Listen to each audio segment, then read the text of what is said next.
জীবনে কখনো কল্পনাও করিনি যে একজন বিধবা মেয়েকে বিয়ে করতে হবে, তাও নিজের ইচ্ছায় নয় বরং মায়ের চাপে পড়ে।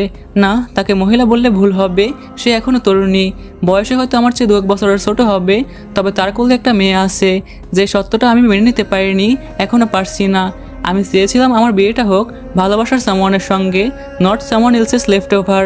কিন্তু মা বারবার বললেন, ওর মা আমার ছোটবেলার বান্ধবী, তাছাড়া মেয়েটা অনেক ভালো শিক্ষিত, বাচ্চা থাকলেও তো আর জীবন থেমে থাকে না, তুই মানুষ করবি। আমি কিছু না বলে নীরবে সম্মতি জানালাম, মুখে কিছু না বললেও মনে ঘৃণা, রাগ আর হতাশা জমে রইল। আজ সেই রাত, বিয়ের প্রথম রাত। ঘরে ঢুকে চোখে পড়লো সাজানো বিছানা, ফুলের গন্ধে ভরা ঘর, আর এক লাল শাড়ি পরে মাথা নিচু করে বসে থাকা তরুণী সিরাত। দেখতে অসম্ভব সুন্দর। তাকে প্রথম দেখায় এক মুহূর্তের জন্য কেমন যেন থমকে গিয়েছিলাম, কিন্তু পর মুহূর্তেই মনে পড়লো সে একজনের স্ত্রী ছিল, একটা বাচ্চার মা। এই বিবেচনায় তার সৌন্দর্যও যেন ফিকে হয়ে গেল। তারপর চুপচাপ এগিয়ে গিয়ে মাথার পাগড়িটা ছুঁড়ে ফেললাম বিছানার কোণে। সিরাত চমকে উঠলো, কিন্তু কোনো কথা না বলে মাথা নিচু করে বসে রইল। আমি ঠান্ডা অথচ কাটাই মরণে কণ্ঠে বললাম, দেখুন, এই বিয়েটা আমি নিজের ইচ্ছাই করিনি, মায়ের আবেগে বাধ্য হয়েছি। আপনি আমার স্ত্রী কেবল কাগজে কলমে, মোটেই বাস্তবের নয়। আমি আপনাকে স্ত্রী হিসাবে স্বীকার করব না, আর আপনার মেয়েকেও আমার সামনে আনবেন না। আপনার কোনো অধিকার আমার উপরে নেই, সেটা বুঝে চলবেন। বলে দরজাটা ধাক্কা দিয়ে বের হয়ে এলাম। পিছনে হালকা ফোপানির শব্দ পেলাম, কিন্তু ভান করলাম আমি যেন কিছুই শুনিনি। তারপর আমি ছাদে উঠে গেলাম। রাতটা ছিল অপূর্ব সুন্দর, আকাশের উপরে চাঁদ, ঠান্ডা হাওয়া। তবুও মনে হচ্ছিল আমার জীবনটা যেন অন্ধকারে হারিয়ে গেল। শেষমেশ আমি একজন অন্যের ফেলে যাওয়া সম্পর্কের খুঁটির সাথে আটকে গেলাম। মায়ের উপর রাগে গা জ্বলছিল। কিছুক্ষণ চুপচাপ দাঁড়িয়ে থেকে নিচে নেমে অন্য একটা রুমে চলে গেলাম এবং শুয়ে পড়লাম। পরদিন থেকে আমি সিরাত এবং তার মেয়েকে এড়িয়ে চলতে শুরু করলাম। একটা নিঃশব্দ গৃহিণীর মতো সিরাত ঘর গুছায়, রান্না করে, কাপড় কাচছে। তার 1 বছরের বাচ্চা নাইরা হামাগুড়ি দিয়ে ঘরের এমাথা হতে ওমাথা যায়। আমি যখন সন্ধ্যায় বাসায় ফিরি, তখন আমাকে দেখে এক কোণে বসে মিটিমিটি হাসি আর কিছু বলার ট্রাই করে, কিন্তু আমি গ্রাহ্য না করে চোখ ফিরিয়ে নিয়ে সোজা নিজের রুমে ঢুকে পড়ি। সিরাত খাবার রেখে যায় দরজার পাশে, চোখ তুলে তাকায়ও না, আমিও তাকাই না। দুজন দুজনকে অদৃশ্য ভেবে চলি। একদিন ঘরে ফিরে তো আমার মাথায় রক্ত উঠে গেল। ঘরে ফিরে দেখি সবকিছু আমার রুমের এলোমেলো, ডায়েরিগুলো ছড়ানো বালিশ মেঝেতে, খাতাগুলো ছেঁড়া, মাথা যেন আকাশ ভেঙে পড়লো। চিৎকার দিয়ে উঠলাম, নাইরা! সিরাত দৌড়ে এসে মুখ থুবড়ে পড়ার মতো অবস্থা এবং বলতে শুরু করলো, জি জি, কি হয়েছে বলুন আমায়। আমি রেগে গজগজ করতে করতে বললাম, আপনার মেয়েকে বলছি না আমার রুমে ঢুকতে দিবেন না। একই অবস্থা, একবার বললে কান পর্যন্ত পৌঁছানো কথা। আমার এমন কথা শুনে সিরাত হাঁটু গেড়ে আমার পায়ে পড়ে গেল এবং করুণ সুরে বলতে শুরু করলো, দয়া করে ওকে কিছু বলবেন না, ও তো ছোট্ট, ও কিছুই বোঝে না, আর আমি ওকে দেখে রাখতে পারিনি, সব ভুল আমারই, এমনটা আর কখনোই হবে না, প্লিজ ওকে কিছু বলবেন না। তার চোখের জল আমার পায়ে ঝরে পড়ছে, কিন্তু এতে আমার একটুও দয়া নয়, উল্টা বিরক্ত বাড়লো। চুপচাপ ঘর থেকে বেরিয়ে গেলাম। তারপর অনেক রাতে বাসায় ফিরে এসে রুমের দিকে তাকাতেই আমি যেন চমকে গেলাম। রুমটা একবারে গোছানো, আগের থেকেও বেশি পরিপাটি। বিছানার চাদর থেকে শুরু করে সবকিছু যেন চকচক করছে। এমনটা দেখে মনটা অদ্ভুতভাবে হালকা হতে লাগলো। শরীরটা এলিয়ে দিলাম বিছানায়, লাইট অফ, ফ্যান অন। হঠাৎ পাশের রুম থেকে এক চাপা কান্নার আওয়াজ কানে ভেসে এলো। সিরাত আবারও কান্না করতেছে, কিন্তু এবারও আমি গ্রাহ্য করলাম না। আগের মতোই কিছু না শোনার ভান করে চোখ বন্ধ করে শুয়ে রইলাম। সিরাত কান্না করছিল, জানালা বন্ধ, তবুও তার কান্নার শব্দ ঠেকিয়ে রাখা যায়নি। আমি পাশ ফিরে ঘুমানোর চেষ্টা করলাম, কিন্তু সেই চাপা কান্নার শব্দটা কেমন যেন বুকের ভিতরে খোঁচা দিয়ে যাচ্ছিল। মনে মনে ভাবতে শুরু করলাম, আচ্ছা, এই মেয়েটা প্রতিদিন আমার এত অবহেলা, ঘৃণা, চিৎকার সবকিছু সহ্য করে যাচ্ছে কিভাবে? এটা ভাবতে ভাবতে কখন যে ঘুমিয়ে পড়লাম বুঝতেই পারলাম না। পরদিন খুব সকালে ঘুম ভাঙলো চায়ের গন্ধে। রুমের দরজা খুলে দেখি ছোট একটা ট্রেতে চা রাখা, চায়ের কাপের পাশে ছোট একটা চিরকুট রাখা। চিরকুটে সুন্দর করে লেখা ছিল, আপনার তো সকালে মাথা ব্যথা করে, তার চিনির পরিমাণটা একটু কমিয়ে দিয়েছি, ভালো লাগলে বলবেন। চোখ যেন আটকে গেল, ভালো লাগলে বলবেন কথাটায়। মনে মনে ভাবলাম, এতটা অপমানের পরেও মেয়েটা এখনো কি করে আমার পছন্দের জিনিসগুলো মনে রাখে। তারপর চা খেয়ে আবারও ঘুমিয়ে পড়লাম। সেদিন বিকেলে ঘরে ফিরতেই নাইরাকে দেখি দরজার সামনে দাঁড়িয়ে, মুখে মিটিমিটি হাসি, আমার দিকে ছোট ছোট হাত বাড়িয়ে বলল, আক্কু।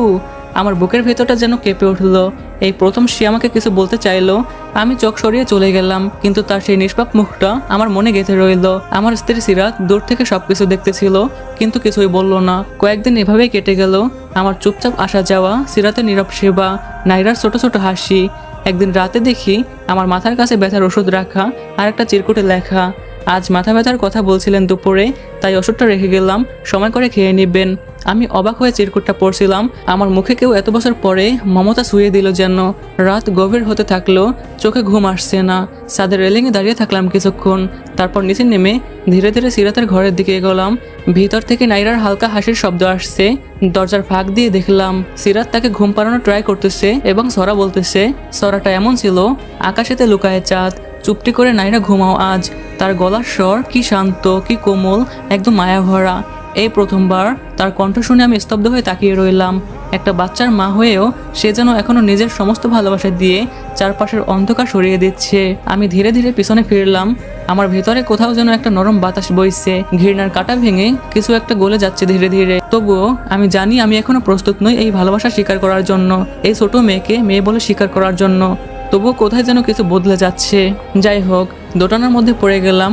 তাকে দেখে মুগ্ধ হলেও যখন মনে হয় সে অন্য কারো স্ত্রী ছিল, তার প্রতি ঘৃণা চলে আসে। জীবন আমাকে কোথায় নিয়ে আটকালো, এই ভাবনা ভাবতে ভাবতে ওই দিন ঘুমিয়ে পড়লাম। পরদিন ঘুম ভাঙতেই চোখে পড়লো আরেকটা চিরকুট। সো গাইস, তোমরা এই গল্পটা যে চ্যানেল থেকে শোনো না কেন, তোমাদেরকে আমার অরিজিনাল চ্যানেলে আসার আমন্ত্রণ রইল। আমার অরিজিনাল চ্যানেলের নাম হচ্ছে ভিশনারি সাজিদ। সো তোমরা এখনই চলে যাও এবং সাবস্ক্রাইব করো। চিরকুটে লেখা ছিল, আপনার শার্টগুলোতে বোতাম লাগাতে দিয়েছি, কাল অফিসে পরে যেতে পারবেন। আমি রাগে গরম হয়ে উঠলাম, মনে মনে বললাম, কে বলেছে তাকে আমার জামা কাপড়ে হাত দিতে? তারপর আগে গজগজ করতে করতে নিচে নেমে আসলাম। সিরাত রান্নাঘরে এক মনে ডাল নাড়তেছে, চোখে কালি, মুখে ক্লান্তি। আমার উপস্থিতি টের পেয়ে ঘুরে দাঁড়ালো। আমি ঠান্ডা অথচ বিষাক্ত কণ্ঠে বললাম, শুনুন, আপনি আবার আমার জিনিসে হাত দিয়েছেন কেন? আমি যদি আপনাকে কিছু না বলি তার মানে এই না যে আপনি আমার বউ হয়ে গেছেন। সিরাতের মুখে কোনো কথা নেই, মুখটা নিমেষেই কালো হয়ে গেল। তবু মুখটা নামিয়ে বলল, মাফ করবেন, জামাগুলো খোলা ছিল, মনে হলো বোতাম ছিঁড়ে গিয়েছে তাই। আমি বললাম, আপনার কোনো কিছু ভাবার দরকার নাই, করারও দরকার নাই, আপনি কেবল এখানে আছেন মা বলেছে তাই, এর বাইরে কিছুই না। সিরাত আবারও চুপ, ওর চোখে পানি, কিন্তু সে সেটা আড়াল করতে জানে। আমি ঘর ছেড়ে বেরিয়ে গেলাম। রাস্তায় হেঁটে যাওয়ার সময় হঠাৎ মনে পড়লো, কয়েক রাত আগে সে আমার মাথার পাশে ওষুধ রেখে দিয়েছিল। এই স্মৃতিটা যেন এক মুহূর্তের জন্য কোমলতা এনে দিল মনে, কিন্তু সাথে সাথে মনটা আবার গর্জে উঠল। সে একজনের স্ত্রী ছিল, একটা সন্তানের মা। ওর চা, ওর ওষুধ, ওর মমতা, এসব আমাকে স্পর্শ করতে পারবে না। আমি এমন ভালোবাসা চাই না, কখনো চাইও নি। দিনের পর দিন যায়, রাতের পরে রাত।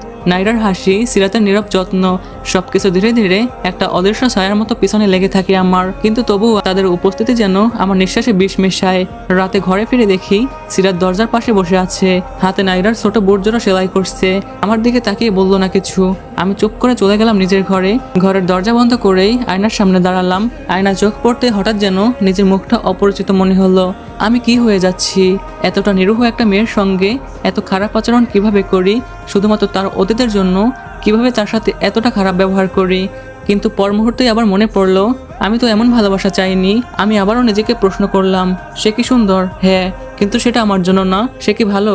হতে পারে, কিন্তু আমি তো তাকে চাইনি। সে কারো বউ ছিল, কারো সন্তান জন্ম দিয়েছে। আমার অনুভূতি তার প্রতি গলে যাবে, এটা কখনোই হতে দেওয়া যাবে না। ফাইনালি আজকের পার্ট এই পর্যন্ত।